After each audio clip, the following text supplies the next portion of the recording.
Hi అండి. ఈరోజు మీకు నేను వెడ్డింగ్ స్టైల్‌లో సేమియా కేసరి ఎలా చేయాలో చూపిస్తాను. నేను చెప్పిన కొలతలు, నేను చెప్పిన టిప్స్ ఫాలో అయ్యి చేశారంటే నోట్లో వేసుకుంటే వెన్నలా కరిగిపోయే సేమియా కేసరి రెడీ అవుతుందండి. మరి ఇంకెందుకు ఆలస్యం, రండి వెళ్ళి రెసిపీ చేసేద్దాం.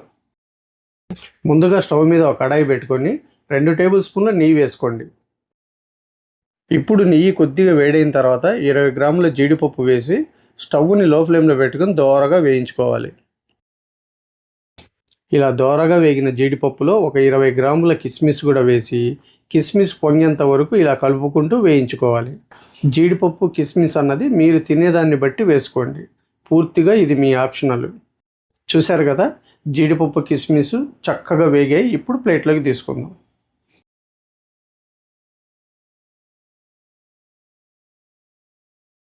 ఇప్పుడు ఇదే కడాయిలో మరో టేబుల్ స్పూన్ నెయ్యి వేసుకొని 1 కప్పు సేమియా, మీరు ఏ కప్ అయినా తీసుకోండి, మనం తీసుకునే పదార్థాలన్నీ ఒకే కప్పుతో వేసుకుంటే మన సేమియా కేసరి అన్నది పర్ఫెక్ట్గా వస్తుంది. ఇప్పుడు స్టవ్ని లో ఫ్లేమ్లో పెట్టుకొని సేమియా మొత్తం మంచి బంగారు వర్ణం వచ్చేంత వరకు ఫ్రై చేసుకుందాం. ఇలా స్టవ్ని లో ఫ్లేమ్లో పెట్టుకొని నిదానంగా కలుపుకుంటూ వేపుకుంటే సేమియా మొత్తం ఒకే రంగులోకి వస్తుందండి. మనకు హై ఫ్లేమ్లో పెట్టి వేపుకున్నామంటే సేమియా మొత్తం మాడిపోతుంది, మనకు సేమియా కేసరి రుచిగా కూడా ఉండదు. ఇక్కడ చాలా జాగ్రత్తగా వేపుకోవాలి. నాకు ఇలా వేపుకోవటానికి 8 నిమిషాలు టైం పట్టింది. ఇప్పుడు ఒక బౌల్లోకి తీసుకుందాం. ఇప్పుడు ఇదే కళాయిలో మనం ఏ కప్పుతో అయితే సేమియా తీసుకున్నామో అదే కప్పుతో 1.5 కప్పు నీళ్లు పోసుకోవాలి. ఇప్పుడు ఇందులోనే కొద్దిగా కుంకుమ పువ్వు వేసి ఒకసారి కలిపి ఒక పొంగు వచ్చేంత వరకు నీళ్ళని మరిగించుకోవాలి. చూస్తున్నారు కదండి, మనకు కుంకుమ పువ్వు అంతా నీళ్ళల్లో కరిగి మంచి రంగు వచ్చింది. ఇప్పుడు ఇందులో 1/2 టీ స్పూన్ యాలకల పొడి వేసి ఒకసారి కలుపుకొని ఇందులోనే మనం ముందుగా వేయించుకున్న ఈ సేమియాను కూడా వేసుకుందాం. ఇప్పుడు స్టవ్ని లో ఫ్లేమ్లో పెట్టుకొని నిదానంగా కలుపుకుంటూ సేమియా అంతా దగ్గర పడేంత వరకు ఉడికించుకోవాలి. మనం ఇలా కలుపుకుంటూ ఉడికించుకుంటే సేమియా అన్నది ఉండలు కట్టకుండా ఉంటుంది. చూశారు కదండి, సేమియా అంతా ఇలా దగ్గర పడింది కదా.